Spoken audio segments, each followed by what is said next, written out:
It has been more than a decade since the Columbine High School massacre in Colorado. Now the mother of one of the killers has written about her son and the suicide attack. Rick Salinger of our Denver station KCNC joins us with more. Rick, good morning.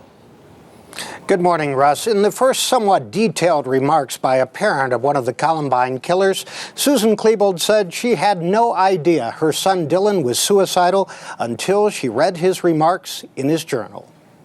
In an essay for next month's issue of O, the Oprah magazine, Susan Klebold says, from the writings Dylan left behind, criminal psychologists have concluded that he was depressed and suicidal. When I first saw copied pages of these writings, they broke my heart. I'd had no inkling of the battle Dylan was waging in his mind. In April 1999, Dylan Klebold and Eric Harris killed 12 students and a teacher at Columbine High School before turning their guns on themselves. The killer's parents have repeatedly declined to talk publicly about the shooting rampage. Susan Klebold writes that she's struggling to make sense of what happened, stating, Dylan's participation in the massacre was impossible for me to accept until I began to connect it to his own death.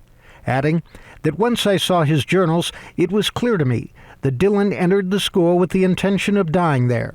And so, in order to understand what he might have been thinking, I started to learn all I could about suicide.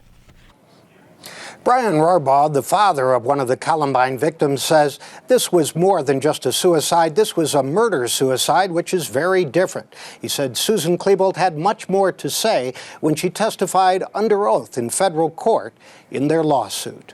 Russ? Rick Salinger of KCNC in Denver. Thank you very much.